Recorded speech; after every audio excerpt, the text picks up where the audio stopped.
50 Cent goes off on Dave East, Jim Jones, Maino, and Fabulous and says these guys are squatters. They owe $250,000 for the space they're filming their podcast. These bums are trying to win the Best Dressed Awards and can't pay their bills.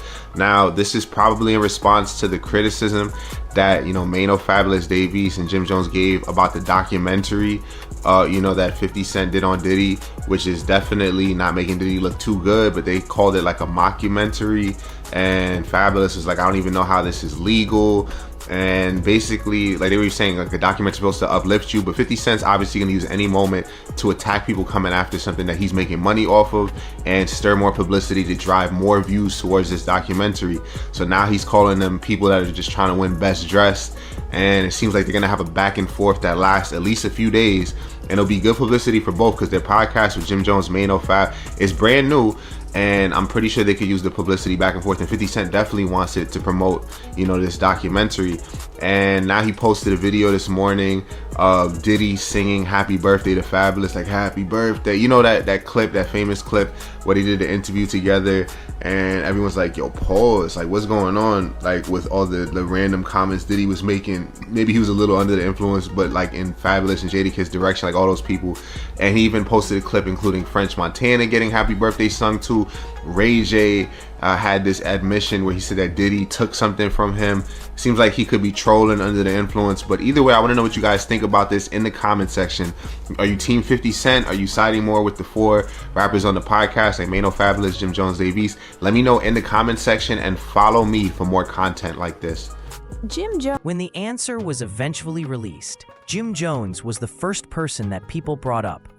He wasn't the loudest on the record, but he felt a stronger connection to this circumstance.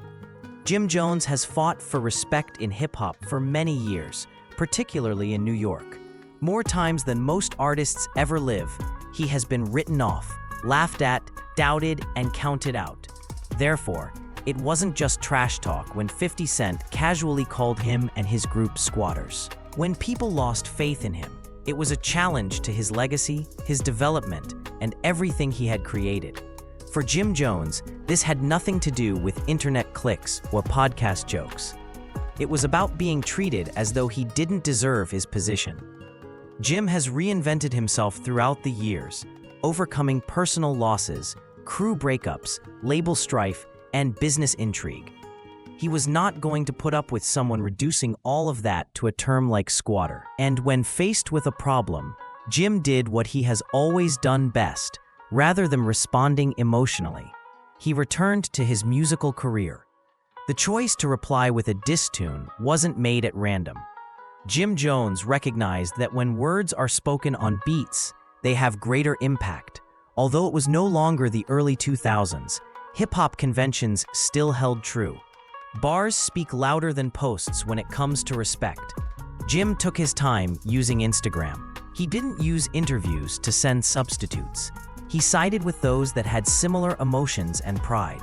Each of Maino, Dave East, and Fabulous had their own motivations for participating in this event. Jim Jones, however, was the glue. He stands for the link between generations.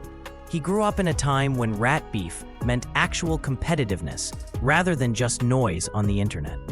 Leadership was demonstrated by bringing everyone together to react collectively.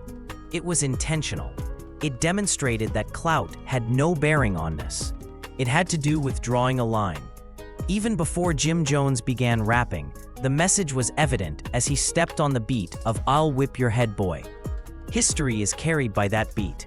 It stands for power, assertiveness, and self-assurance. The purpose of using that beat was not to make fun of 50 Cent. It was about not being afraid to stand in his space. Jim's remarks struck deeper because he sounded at ease, almost carefree. He wasn't attempting to demonstrate his rap skills. People were being reminded that he could always do it. He talked about playing fairly until things go out of control. It wasn't just smart rhetoric when they said to play ball until you got fouled too hard. It represented the whole circumstance. For weeks, Jim and the others had put up with jokes, remarks, and internet chatter. However, the tone shifted as the disrespect turned into doubting their value. The sort of fans recall a period when New York rap was boisterous, self-assured, and unrepentant, and the verse embodied that old Dipset intensity. Mayo trailed after with a distinct presence. Although his poetry was calm and balanced, it conveyed weight. Mayo has consistently been an experienced voice. He lets his remarks sit rather than rushing them. It was a risky decision to use the back down beat. By jumping on that song, which is among 50 Cent's most menacing recordings, Mayo demonstrated that he was unfazed by the past. His verse was more deadly, since it felt more like a dialogue than an assault. Because he stands for maturity, Mayo's involvement in this scenario is crucial. He has witnessed the industry, the streets, and the fallout from both. He didn't rely on shock value in his verse. It depended on the truth. The disc retained its depth because of such balancing act. You would think that you could cut your kid off? Okay. I don't think I could. Listen, having a child is a lifetime sentence. 50 Cent has taken shots at the Let's Rap About It crew. Smoky, very smoky. What's up, man? I'm trying to figure out where everybody at. From coming over as irrational rage, it also demonstrated unity. Although each person had a unique style, the message remained the same. The next person to arrive was Dave East, whose presence brought the past and present together. Although he appreciates the foundation that came before him, Dave East speaks for the younger generation. His verse didn't seem strained, it sounded organic. It was symbolic to use a 50 Cent beat. It demonstrated that although he is aware of the impact 50 has, he is not living in its shadow. His bars emphasized loyalty, survival, and being disregarded, themes that listeners who are familiar with struggle and relate to on a deep level. The tone significantly changed once Fabulous ended the recording. Fabulous had remained largely silent the entire time, which increased the impact of his verse. People pay serious attention when someone who often maintains composure finally speaks. Fab didn't waste any words. He spoke in a straightforward, concise, and intimate manner. He spoke fearlessly to 50 Cent before focusing on DJ Academics. Due to its specificity and lack of explanation, the sentence regarding power and influence immediately attracted notice. Only when the viewer is aware of the background will that type of bar land. Fabulous didn't have to give names. That was obvious what that meant. The online response was immediate because of this. The verse was replayed, dissected, and its significance discussed by fans. Only when a bar hits the truth does that degree of reaction occur. His attempt at DJ Academics was equally significant. Fabulous. I wondered how someone who had never experienced the culture could talk about it with such assurance. This wasn't merely a slight. It was part of a broader discussion over who controls hip-hop narratives. The disc became more than just a reaction to 50 Cent after that sentence. Platforms, commentary, and influence were all put to the test. Another layer was added by the release's timing. It was a calculated decision to drop the disc on Christmas Day. Everyone was at home, content, perusing, and paying attention. Conversations were dominated by the record because news was slow. It transformed a peaceful holiday into a topic of conversation. That wasn't a coincidence. It demonstrated attentiveness and preparation. The response's sense of organization was another noteworthy aspect. Every rapper selected a unique 50 Cent beat that complemented their intensity. This was not anarchy. It was organized. It demonstrated reverence for the profession during a period when... Ladies and gentlemen, we are back at the most hated podcast in the world. I like that. I like that. In the world. I like the world. I like the back. Let's squat about it. Let's squat about it. Squat about it. Let's squat Let's squat about it. Yeah, us squatters, man, coming together. Let's squat about it. Yeah, I love it. I'm not fucking leaving. I gotta watch you, bro. You ain't shit. This is for Christmas. Yeah. Many musicians switch to podcasts and never make music again. This instance demonstrated that these men are still free to enter the booth at any time. 50 Cent was likewise put under strain by the disc. The message was unambiguous. Use music if you want to keep doing this. This time, memes won't be sufficient. Screenshots are insufficient. Jokes are not as powerful as silence. Fans are keeping a close eye on him to see if he avoids the challenge or reacts with bars. The concept of goonit was also mentioned when calling barrel response. There was a reason why names like Young Buck, Tony Yao, and Lloyd Banks were brought up. It was a time of togetherness and rivalry. The only way to equal what just transpired would be to restore that energy. Anything less would be insufficient. People's perceptions of the podcast were also altered by this incident. It is now more than just a place to converse. It now serves as a platform for artists to openly express themselves and take action when needed. The podcast has been in the news ever since it began. Its relevance was further established by this disc. The main effect of the whole issue was to remind people that bars, experience, and legacy are still important. The others, including Jim Jones, did not react angrily. They answered expertly. The disc resonated because of this. One issue has already been resolved as the discussion goes on. Jim Jones accepted the challenge head-on. He collected his circle, stood in the middle of it, and told everyone why he was still there as someone who earned his position rather than as a squatter. The script describes a rap dispute that begins with Jim Jones and develops into a collective reaction against 50 Cent. It focuses on legacy, respect, and the ways in which hip-hop artists react to being treated disrespectfully.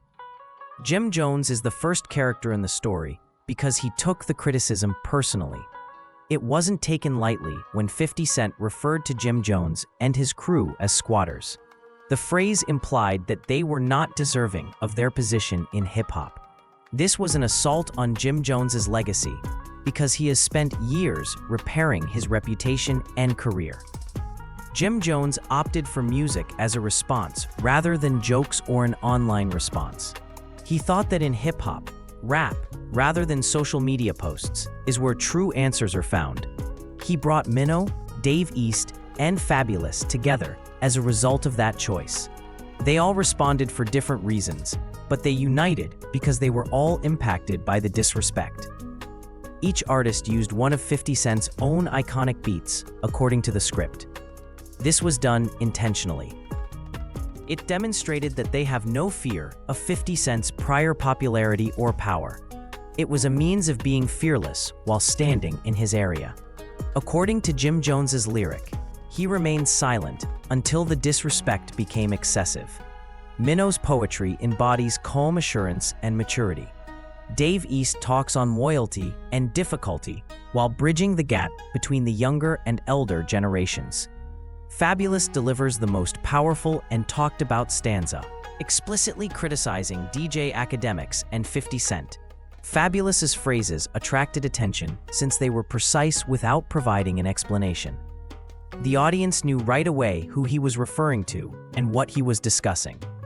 His remarks about DJ Scholars also brought up a more general issue around who has the authority to discuss hip-hop culture and shape the narrative. The narrative also emphasizes the significance of releasing the disc on Christmas Day. News was slow, people were at home, and there was more attention available. The music was able to dominate discourse and spread more quickly thanks to the timing. The fact that this response was planned and deliberate is another important element. Every rapper had a part to play. The rapper's style was reflected in every beat. This demonstrated that they are more than simply internet celebrities or podcasters. They can still enter the booth at any time because they are still rappers. After that, 50 Cent is once again under siege. Jokes and memes are no longer sufficient, the script makes plain. Fans anticipate a genuine musical response if 50 Cent wishes to carry on the dispute. Trolling or being silent might be interpreted as dodging the challenge. It's also crucial to discuss Goon It. It takes listeners back to a time when complete crews responded to rap feuds with song rather than online chatter. Anything less would be insufficient. The key takeaway from the script is that bars, experience, and legacy are still important. Jim Jones did not flee the circumstance. He confronted it head-on and reminded everyone that he deserved his position in hip-hop. The script goes on to demonstrate how this incident alters the public discourse surrounding all parties. People no longer perceive Jim Jones and his gang as emotionally charged or attention-seeking. Rather, they seem like musicians who are familiar with hip-hop culture, timing, and strategy. They push the conversation back to skill and credibility by prioritizing music above arguments. Listeners are also reminded of how hip-hop handled disagreement in the past by this response. In the past, verses rather than images were used to justify respect. According to the narrative, this disc restored the enthusiasm that many fans had been missing. It was competitive without being disorganized. The powerful reaction was partly due to this equilibrium. The function that unity plays is another significant aspect of the narrative. Jim Jones wasn't by himself. The answer felt more expansive when Mayo, Fave East, and Fabulous were brought together. It made the disc more difficult to ignore and demonstrated strength in numbers. Additionally, it demonstrated leadership, particularly from Jim Jones, who assisted in planning the event. Additionally, the script suggests that the mention of DJ scholars alters the course of events. The emphasis moves from only musicians to platforms and power once media voices are included in rap disputes. Because it becomes a matter of who influences opinions and who is heard, this exacerbates the situation. As the plot progresses, the writing makes it obvious that 50 Cent will choose what happens next.